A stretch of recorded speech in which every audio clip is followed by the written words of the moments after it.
Welcome back. I'm super excited you guys are here. I have got something really fun I want to talk about today. We're going to talk about our childhood some more. We're still kind of taking it step by step through our life experience so you can know where we came from, what made us who we are. Yep. And today I want to talk about my first job. And my first job, because I'll just say whatever you're saying. My experience of the same similar things. So do you want to go first? I always start. Sure. So let's start with you. Okay. So I grew up in a small town, right? And How big? Where did you grow? 3,000 people. Mount Pleasant, Utah. One stoplight in the entire One city. stoplight. If you go there, I don't know if people will know me now, but I know some of them will. We're like, oh, that famous girl that came out of our town. She's There's actually just kidding. there's a statue in the city of Rebecca. No, there's not. Oh, I will. You know what though? I should pay someone to do that. Hey, if you go down to Snow College in Ephraim, there's a yeah. monument on the wall in true. your name. That is true. And it started a whole bunch of people now a whole bunch of people. Okay, so what it was me and Ryan built a sideways room, and we built a couch that's totally workable. You can actually sit on it and everything, and it looks like a real couch, but it's super, super lightweight. And we made this alt space. It was like a gallery for just the students to put whatever they wanted in it. It was just a room. We made a sideways room, had that couch. Well, when we went to leave, we left the couch there. I said, Ryan, we should put it up on the wall. So he actually went and put the couch up on the ceiling or on the wall, super high up in one of the classrooms there. And it's still there to this day. And now a whole bunch of other people have started just putting their artwork up there. I wonder if it's still I told there. you there was a statue to It's in remember a you. ceramics room or sculpture room. It was there like a year ago when we went. It's true. Okay. It's probably still there. So let's talk about your first job. Okay, so my first job, I went to and the struggles to getting that first job. Oh my goodness. What do you mean? You went to a whole bunch of different places. Yes. And you weren't allowed. Yeah, I wasn't allowed. Well, it was like my mom had some bad experiences with a few places, and in a small town, a few places is a lot of places. It's like most of the places. Most of the places. So I was like, oh man, I can't get a job there. I can't get a job here. I can't do this. I can't do that. So I ended up getting, actually my very first job was at a call center. Did I tell you this? Oh, yeah. I mean, yeah, I knew about the call center. I worked there for 2 weeks. It was the worst job I've ever had in my entire life. It was an outbound call center. So we were calling people. We were the telemarketers. We were telemarketers. And everyone hated me. I am a people pleaser. I like to help people. I do not like the feeling. I don't think anybody likes the feeling of inconveniencing other people to a point where they swear at you and hate you even though they don't even know you. I mean, I can't even express how many times the calls started with me saying a script. I was reading a script, what I was supposed to do, and ended with me just saying, you can calm down. I'm just doing my job. I'm really sorry. All right, bye. And it was just like, you people keep calling me. This was before cell phones were really popular too. This was like. How old were you? I was 16. 16? Yeah. Wow. Why are you so surprised?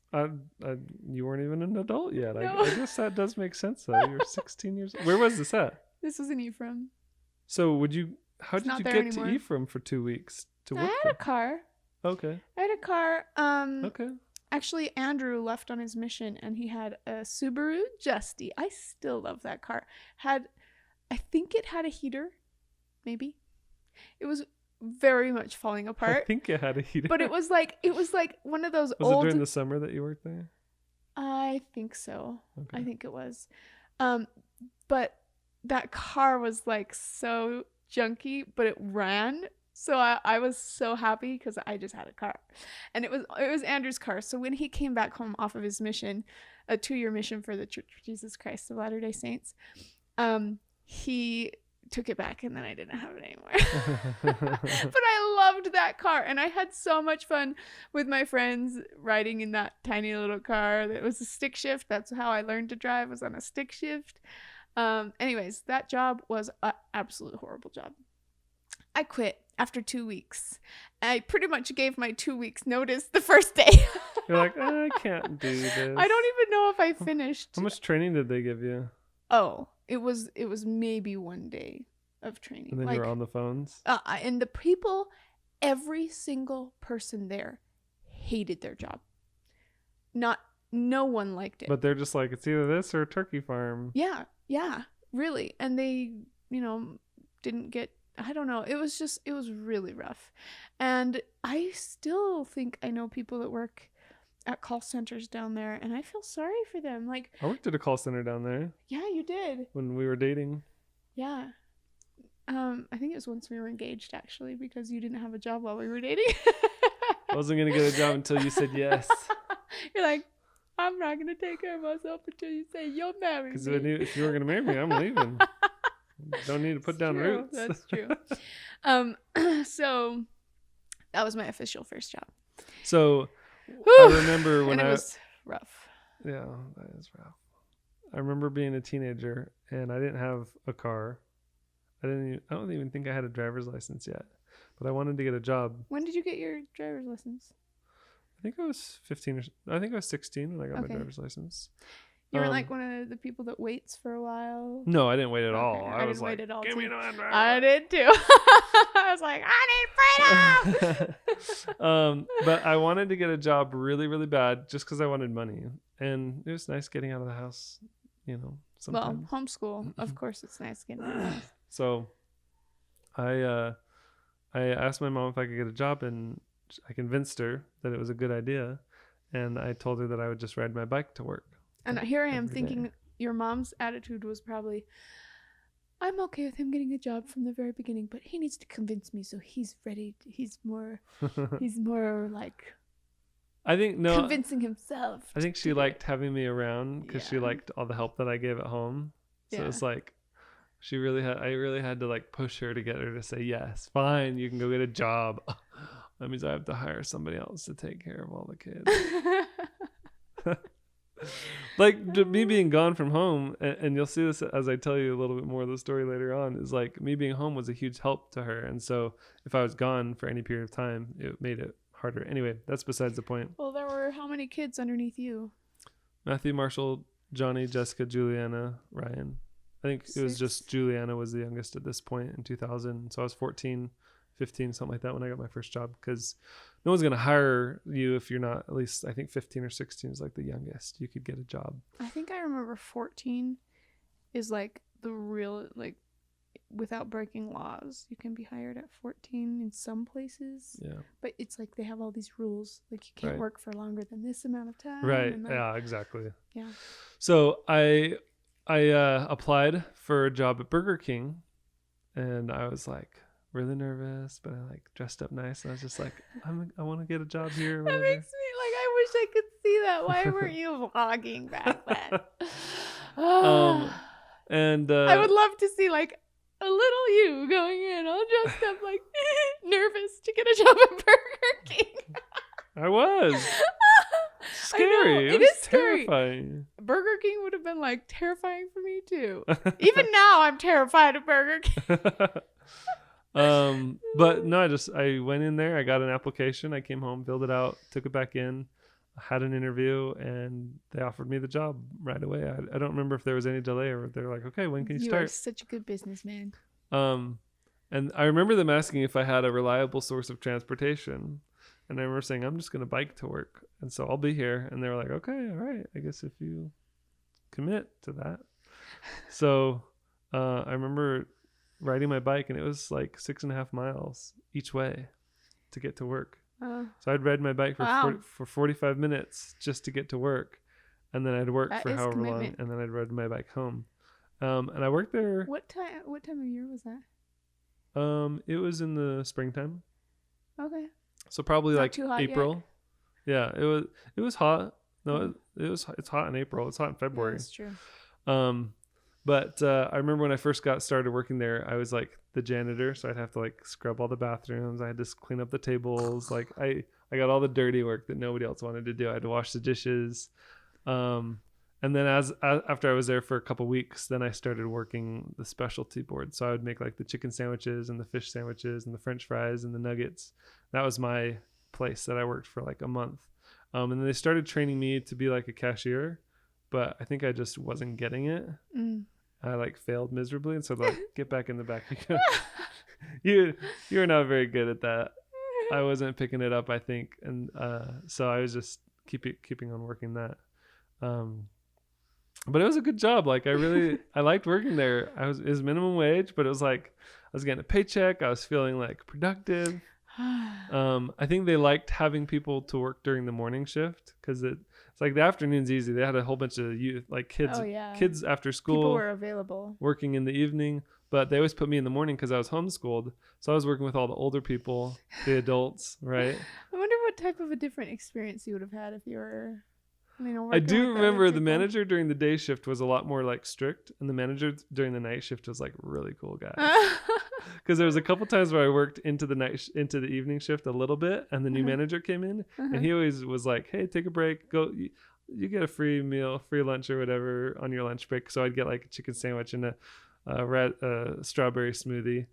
And he makes me hungry right He now. wouldn't charge me for it, but the other manager during the day shift, he'd make you pay. You get an employee discount, but he'd still make you pay. Well, was there ever any like, oh, we accidentally made this thing and it's just gonna go bad? Here you go. No.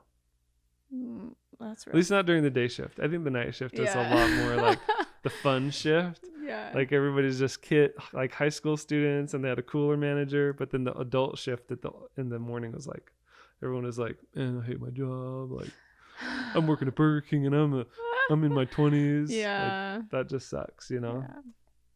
But I do remember there was one time I went into work and like it was a really slow day, and it was just me and a bunch of girls, and they were like, Michael's told me this story. They were asking me. I'm prepping you right now. Like, I am surprised this even happened. I'm not surprised. It's Ocoee, Florida. It's Ocoee, Florida. There's a Burger King on the corner of Clark and I can't remember the other road, but anyway, maybe it's not there anymore. Who knows? But anyway, so there's a couple girls, and they were kind of talking and giggling and doing their thing, and I was just kind of working, cleaning. And one of the girls was like, "Are you a virgin?" to me, because they had been having a conversation apparently about it. Children, avert your ears. If there's any children here, I doubt there is, but it's not gonna there's nothing graphic. That's true. They probably don't even know what that is. And I was just like, yeah, and they were all like, hee, oh, giggling or whatever. And I just kind of was not really getting involved in the conversation, doing my own thing. And then they were like, you should, I can't remember how it happened now, but one of the girls was like, if you ever want me to show you some moves or how it works, I can teach you a few things or whatever. You can come back to my house after work. And I was like, thank you, but I think I'm okay. No, they invited me to their house that day, and I was like, actually, I've got plans after work today. I can't. I'm sorry. And because we were going to the park. We were going to go to the park with the family after work, and so I was like, it's a good thing I had something already planned for that day. It kind of gave me an excuse, right? Rather than just being like, no, I'm not interested in you, and then like break their heart. I don't know. It was like super like, I don't know. I think they were just propositioning you. I'll show you a few things. Are you a virgin? Okay, let me take care of that. Stuff. Oh my goodness. Yeah, like in the moment, I was kind of like, I don't really know how to handle that because I'd never happened before. You're like, oh. I took it as like a compliment. I was like, wow, they think I'm cute or whatever. Like, I guess that's cool. Like, but then I didn't do anything about it. I think I was just too scared, right? Like, I think if I had been an adult and I was, if I didn't have like a religion that I was like trying to live good standards, like it would have been like, oh, of course, whatever. Like, But I think it was just kind of super uncomfortable, super scary thought I wasn't ready for. And so that kind of helped keep me safe from doing anything I would regret. Yeah. And then have AIDS for the rest of my life. So, yeah. You never know, I guess. So yeah, that was my first job. How long did you stay at Top that job? that. Oh, wow. I don't want to top that. So I was there for 2 months. And okay, my first job was 2 weeks. Yours was 2 months.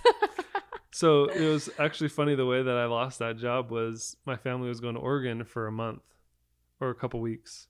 And I was going with them, and I told my manager, I was like, hey, my family's going to Oregon. I'm going to go with them. I'll be gone for a few weeks. Is that cool? And he was like,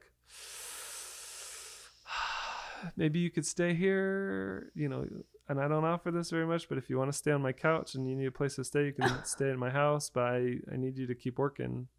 And I was like, like, live at my manager's house and work for him all the time, or go on a family trip. And I was like, I'm sorry, I'm going to go with my family on this trip, and you know, I'd love to keep working here when I get back.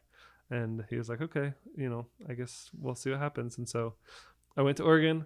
I came back 2 weeks later, and I went into work, and I said, hey, I'm back, I'm ready to work. And they're like, oh, yeah, you're not on the schedule, we'll put you on the schedule. And I was like, okay, cool. And so then I went home, and then I called them, and I'm like, a couple days later, am I on the schedule? Am I working this week? No, you're not on the schedule. Okay. And then that just kept happening. And after a few weeks, and I was like, well, I guess I'm not on the schedule. I guess I'm just not on the schedule. So I'm actually still an employee of that Burger King.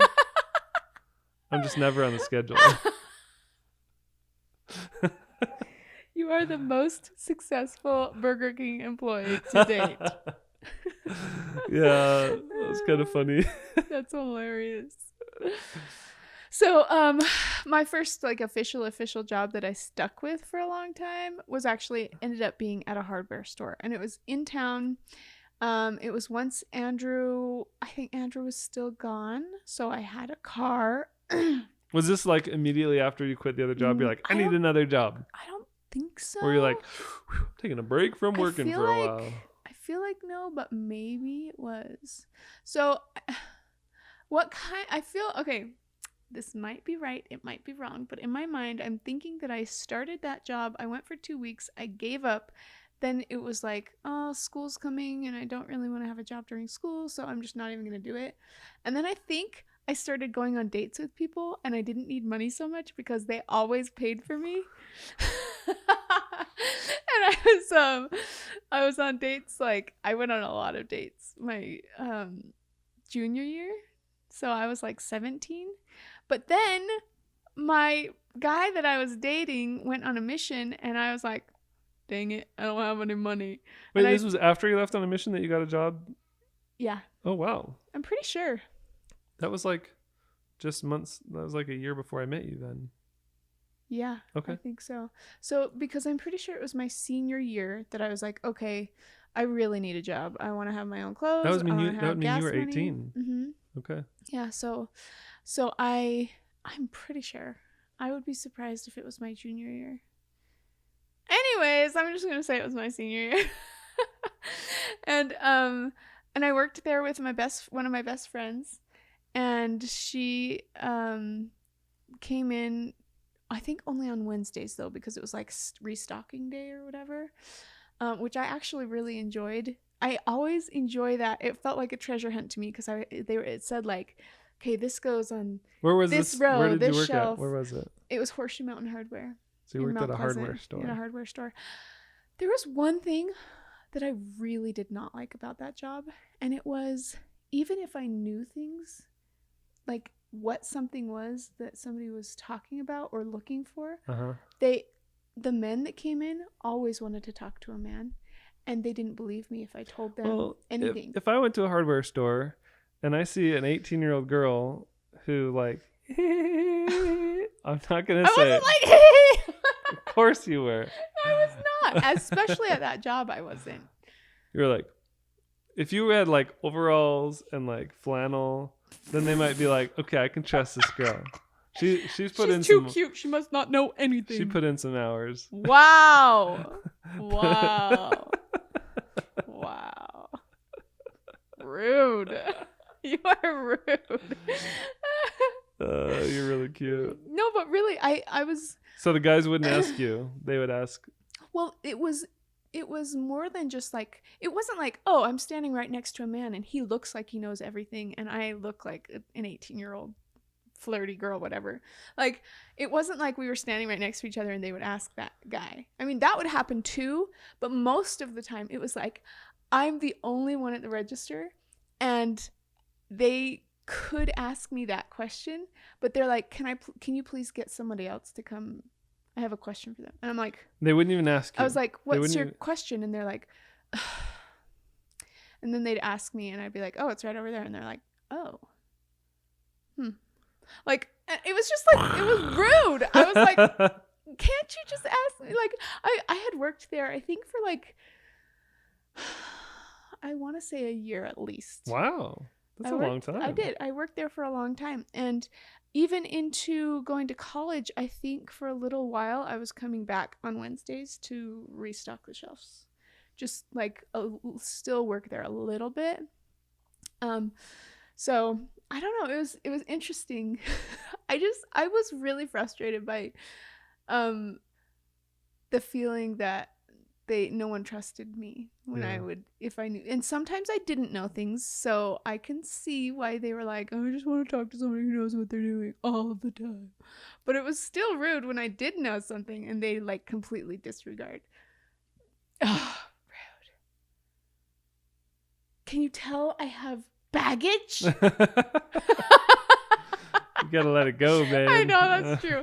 I don't really care that much. But I do remember at the time caring and being like, that's mean. Why don't they listen to me? I know you've told me about that job before, and you said how like all the girls got paid really, really low wages. Whoa. And all the guys got paid like double or something. I was shocked because there were guys that were my age or maybe like a year older than me or something that were working there that were getting paid like $5 more an hour just because they were a guy. And I remember them telling me when I first got there, yeah, don't ask what everybody else, like somebody said. That's what every don't employer ask is going to say. Else don't makes. Talk about how much you're making. Don't talk about that. Well, and it wasn't like I was going around saying, what do you make? To everybody. I wasn't doing that, but over time I noticed that the women working there were like really frustrated and the men were always happy, just super happy working there. And they stayed there, and there was more of a turnover for women, not so much, but a little bit more. And there was one day every now and then where like one of the women would get frustrated and be like, I only make this much. How much do you make? And I'm like, like usually it was more than me because they had been there for a little while. So I was like, but I understood it. Like it made sense. But it was really frustrating because there was a lady who worked there who always wanted to leave and never did. And like, I just remember looking at her and thinking, I will not be like that. If there's something I hate in my life, I want to resolve it. I do not want to continue putting myself through something I hate over and over and over again, just because you're desperate. Like, if I was that desperate, I would do something about it. That's what I remember thinking. Like, if I was as desperate as you, I would not put myself through this. And they hated the job, but they just kept it because it was easy to have that job. It was easier than getting rid of it and doing something that they were uncomfortable with. And then another lady, she was like, yeah, I just got a divorce. I'm a single mom. My husband was abusive. He would beat me, and I'm only making like $5.50 an hour. And she's like, and I found out that they're making like $9 an hour back there, and he was hired after me, and he's younger than me, and he doesn't have a family. Like all these things. She was like ranting so mad, and I was like, oh. And of course I can't like go to the boss and be like, how dare you? You know, like, this lady needs more money. I just, because you're not supposed to talk about it in the first place. Sure. But it was really frustrating. That was really frustrating. Didn't Ryan work there with you? He did, yeah. And I wonder if he made more money than me. Have you ever asked him? I haven't. Oh, Ryan! Spelt. Just kidding. Yeah, no. I can't remember how much. I don't know. You gotta torture him. Honestly, though, it doesn't make any difference I because can't even remember how much. like, I think I made $5.25 an hour. if Ryan made more than you then, well, guess what? You make more than him now. So, so. Oh man, that's really rude. Equality. Oh man. That's funny. No, So- it's I did actually really like that job though. And I have gone back since, and it's really weird because like so much has happened since then. I can walk in and go, these faces look familiar, but I don't remember anybody's names. I don't remember. You're saying the same people still work there today? Yeah. Wow. Yeah. Not all of them. There are definitely new faces, but I guess when there's nowhere else to go and you're going to be living in the city for the rest of your life, Yeah. just stay there. There's no other options. But like it makes me sad because I'm like, we have gotten to a point where we're like, that's not good enough. Yeah. That's not good enough for me. I don't want that for the rest of my life.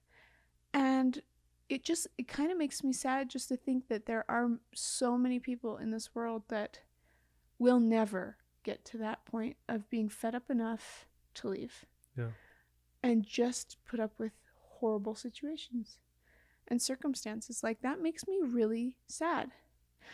It makes me happy for us that we've gotten to a point that we're able to go, you know, let's make a better life for ourselves. Let's not just deal with it. Yeah. I don't ever want to just deal with it. Like, and I can say that not just about money. I can say that about our family relationships. I can say that about disciplining the kids. I can say that about like all of it, like our whole life. I don't ever want any situation, anything that's wrong to feel permanent. I want to resolve it. I want to work through it and do whatever it takes. Like, I think maybe that's the difference is like, I'm not afraid. I'm not afraid to get uncomfortable and be in an unfamiliar situation in order to make something better or right. Mm-hmm. And I do think there's a lot of fear there for most people. Mm-hmm. Just like you just stay like in an abusive relationship or something because it's, you know what to expect. You know, it's familiar. It's like, even though it's the most horrible situation ever, it's like that's what you know, so you stay. Or I mean, I don't know. I guess I don't know at all. But these are things I've thought of in my mind. So Yeah. I want to talk about one last thing before we end. How much did you make an hour? Did you make more than me an hour? I think I was making minimum wage, so whatever that was. I think it was like $5 an hour. It's different in Florida from Utah. Oh. So I think I was making like 6 or 7. Well, that was minimum wage. You are so lucky. Utah's minimum wage was lower. Mine was $5.25.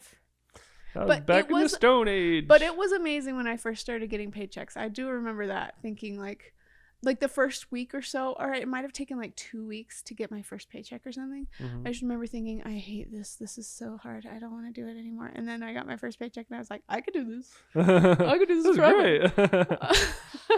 And I think the first things I got was like underwear, socks, clothes, like things that were just normal, you know, because my family wasn't very well off with money at all. So it was just like the basic necessities that I wanted for myself, and then like gas money and food to go out to eat and the things that I didn't ever usually get to do. That was nice. That was really nice. So before we end the podcast, I want to talk about one other job that I had. Oh. So like aside from like actual employment, like I'd work for my parents a lot. Like I'd go work at my dad's office. I'd work for my mom. Like they'd give me jobs and they'd pay me. How often would you work at your dad's office? His dad was an accountant. It was usually just during tax season. I Okay. would go in for a couple hours here and there. Did you get paid minimum wage? He always paid me $10 an hour. Well, that's great. Well, because I was Doing I was like complicated- 17 at this time, 17. Okay. So or 18. Like I was competent. I could type fast. Like I knew how to do stuff. Mhm. And I wasn't just like a little kid, Yeah. you know. But before that, after Burger King, I'd gotten my driver's license and I went and applied at Albertsons. Oh yeah. And I got a job at Albertsons. And that was really, really fun. It's the same thing as like Burger King. Like I would always work during the day at Albertsons, so I'd work with all the adults. And every now and then I got to work the night shift, and that's when all the like high school kids came in. And it was like way more fun Oh man. to work. You've always been a very social butterfly. Right? Homeschooled social butterfly. So like I especially liked working the night shift because that's when like other kids my age were working, or like girls my age were working. Ooh. And they were cute, and it was like Ooh. fun to be around that. But then during the day it was just like a bunch of old people. And so it was like not as exciting. But at least I guess I focused on my job a little bit better, so maybe it was better anyway. They're like, he needs the day shift. He just slacks off when there's other kids around. You're like, social interaction. I'm desperate. I was a cashier at Albertsons for, I think I worked there for a few months as well. And I really liked that job. But I think something similar happened where I either like I left town for just long enough to where they were like, sorry, we're going to let you go if you're going to be gone for a month or whatever. I remember, before I lost that job though, and I was there for several months. There was one day or a couple days actually where they had me working in the liquor store. So there's like Albertsons, and then next door to Albertsons there was a liquor store. And I don't know why they set it up that way, maybe because it was like whatever, but I was only, I think I was 17, which I guess at the time I didn't realize there was a problem with that. But I remember talking to my dad. I was like, so he's like, how was work today? And I was like, yeah, they put me in the liquor store today. And it was really boring because I had one customer every 10 minutes. I actually counted. Wow. I had a pad because I was so bored, because it was like literally 10 minutes would go by and a person would walk in. They'd ask me a question about alcohol and I'm like, I don't know anything about alcohol. point at the one you want and I can scan it for you, but that's all I know. And they'd be like, what do you think about this or that? Or I remember one time they'd say, do you have any of this? And I'm like, I don't know. Or they'd say, can you grab me one of these? And I'm like, I don't know, like which one? And I'd have to like some of them had like glass or like gold like flakes at the bottom of the bottle. Oh. Like it's the weirdest stuff. Foreign to me. So foreign. Yeah. And I remember telling my dad, I was like, yeah, I had one customer every 10 minutes. Like in an hour I only had 6 customers. It was super, super boring. And he was like, they had you working in the liquor store? And I'm like, yeah, like no big deal. It was a slow day. Like that, aren't you paying attention? He's like, no. Aren't you paying attention, Dad? Yes, I did. Of course, I just said that. It's like, you shouldn't be working in the liquor store for your own like morals, right? Because as a member of the Church of Jesus Christ of Latter-day Saints, like we don't drink alcohol. And so obviously I'm not going to be serving alcohol or selling alcohol. He's like, and plus I think you have to be 21 to be able to sell alcohol. And I was like, oh, I didn't even know that. And he's like, you should probably talk. How many days did you do it? I think it was 2 days. Okay. It wasn't a lot. But then I talked to my manager. I'm like, is it okay for me to be in there? And they're like, you're probably right. Never mind. You don't have to work in there anymore. And so I stopped. It probably would have gotten in major trouble had you said something about it to like the right people. Well, I honestly, it was kind of nice not having to do a lot of work, just literally standing there, or like I'd sit down and just like hang out. I didn't have a cell phone at the time. Otherwise, I totally would have been playing games. Oh, yeah. That would have been the best job ever. Well, like, oh, yeah. Oh, my goodness. That would have been so nice to have a cell phone back in the day. Because, like, most of my days, so I was a cashier. Oh, it's batteries. That's okay. I think we'll be fine for 5 more minutes. I was a cashier in the hardware store. And I just remember there were some times where it was so slow that I would literally just stand there and do nothing. And I was the most bored. I was bored out of my mind for hours and all hours. the men were working on projects, and that's why you got paid $5 an hour less, because you just stood there and did nothing while they made themselves. Well, they stood there and did nothing too. They just would stay there and do nothing. I was trying to make a good case. You're trying to defend them for getting paid more than me. If you're literally just like, they were doing that too. It was like, well, it's like there. Nobody was showing up. No customers were there, you know. But I did eventually. Well, there was an exciting time where they had cookies for Christmas or something. And so I would go make some cookies. There was like a little oven thing that I would put some pre-doughed things in, and that was fun. And they were like, yeah, you can have some cookies. And I was like, yeah, I get cookies while I'm I don't know, working or whatever. That was fun. But eventually, I think I ended up finishing working there in the greenhouses. And my boss didn't think I did a very good job of it. And I remember him getting mad at me a lot. And I was just like, I'm just doing what you're telling me to do. I only ever did what he told me to do. And I just remember he would sometimes come in a rage and look at the plants. Or I thought he was blind. he was. So, but I'm trying not to like reveal too much about like making him feel bad. But he was mad at me, and I would just be like, how would he know? He would put his finger in the soil and like, this is too wet, that's too dry, what are you doing? Yes, I was working in the greenhouse. And your boss didn't like the way that you were watering the plants because people were complaining? Yeah. Is that all you wanted to say? And actually at the end of that season, I think it was only 1 year, but you know, it was from like early spring, maybe like March to like the end of summer. But I remember the greenhouses at the end of summer were like, just take everything. Because we didn't do a very good job that year with this stuff. And I felt bad because I felt like I just obeyed and did whatever they told me to do. So I couldn't fix it because I didn't know what to do to fix it. So it was really sad because most of the plants like didn't flourish very well. They just didn't do very well. And I felt like it was my fault, but I didn't know what I could do. So anyways, they got somebody else to do it the next year. And then I went off to college, and that was like my official last job. Did I ever tell you about when I worked in No, it wasn't. I did one other job when we were married, but anyways, what? Did I ever tell you about when I worked at the chocolate factory? I think so. Was it? You only have jobs for like a couple months or like a day or two here and there. So Albertsons closed down. Maybe it was because they made me work the liquor store and they got in trouble. Oh. Just kidding. I don't know why. But then they reopened the store as something called Cash and Carry. Or no, Super Saver. Super Saver or Cash and Carry. I think it was Super Saver actually.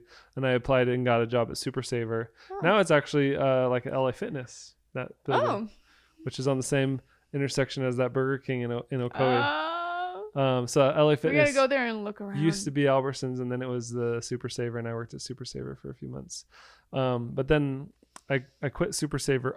I quit Super Saver because my mom said, you know, why are you getting a job? Well, I want to save money so that I can pay for my mission because I want to go on a mission for the church.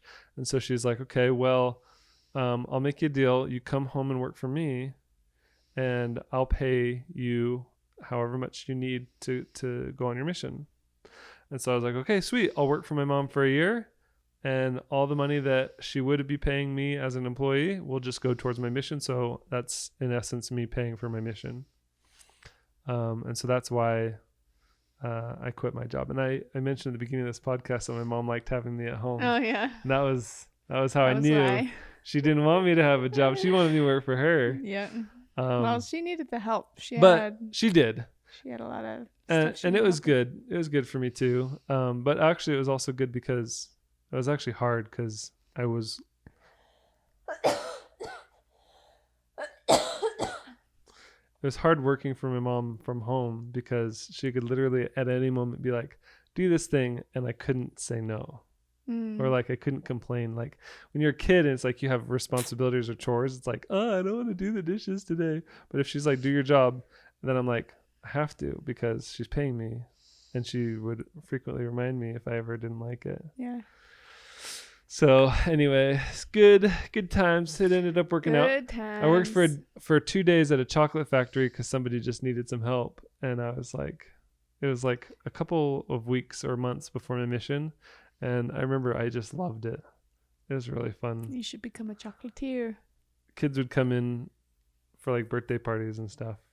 And that would be so fun. And it was like, we got to wear these cool hats and just like entertain kids and like help them make their little chocolate covered things, and we'd put it on this little track, and it would go through, and then it would come out the other end, and it'd be all covered in chocolate. Oh, that's cool. It was really cool. That's cool. You know what? The more I think about all this, I especially don't want anybody like from Mount Pleasant, if you're listening, to feel bad. Like, I think it's hard to be a boss. Like, and I was just such a different person back then, and different mindset. Like, not thinking how it would be difficult for a boss, but thinking how it would be difficult for me as an employee, you know, all the things we went through. And honestly, we have employees, but like, they are in the Philippines, and we have good relationships with them.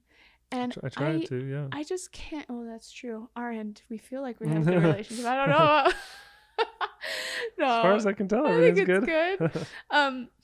But it would be really hard to be a boss where every day you go to work and you are around a lot of people all day, and if they are unhappy with you, like, to be in that environment all the time, and like to have to learn to diffuse situations, or, you know, like, he got upset with me a few times, and I was like, I didn't know what to do, and like, just the drama of that. I'm glad we don't have to do. We're so spoiled. Anyways, I was just thinking about that, how hard it would be for a boss, because I guess we're in those shoes now. Yeah. You know? Okay, well, that's it It's hard for today employees. on Beach Theory. Our jobs, our employment as teenagers, that was good times. So thank you guys for tuning in. I hope you guys enjoyed today's episode. It's kind of fun reminiscing on those good old times. Yeah, I'm glad we're doing this, because I feel like I'm forgetting more and more the older I get. Mm-hmm. So stay tuned. Next week, I want to talk about a few other things, like learning how to dry. Actually, next week I want to talk about my beekeeping, when I first got started in beekeeping and going to Oregon for a couple summers. So that's going to be a really fun one. So stay tuned to Beach Theory every single week for a new episode. We love you guys. We appreciate all your support, and we'll see you guys next week. bye. Bye.